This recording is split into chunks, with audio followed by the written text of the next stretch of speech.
Adasi, Nima qilib yuribsan? ertalab choy ichib chiqib ketmaganingiz uchun issiqqina ovqat olib keldim. Nima qilarding? Ovora bo'lib olib kelib onasi. Ishxonaga hech kim ovqat olib kelmaydi. Uyaltirding, tezroq bor uyga. Bor. Onasi ovqating rosa shirin bo'libdi. Endi men ishga bora qolay. Tinchlik xotirjam. Adasi, shoshmang, kunlar ham sovib qoldi. Bolalarni maktabga, bog'chaga borayotganda sovqatyapman. Pul bersangiz, kurtka olmoqchi edim. Pul deysanmi onasi?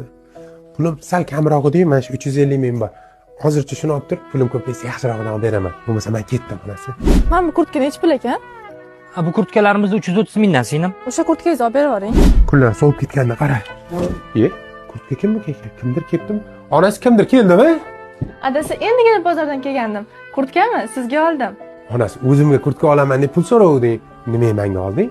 Adasi, sizga turmushga chiqqanimdan beri menga, farzandlarimizga nima so'rasa olib beryapsiz. O'tgan yilgi paltomni ham kiyaveraman. Shu kurtkani kiyib issiqqina yuring. Bizga siz sog'ligingiz kerak. Siz kasal bo'lsangiz, bizning holimizdan kim xabar oladi? Onasi, meni rosa xijolatga qo'yding-ku.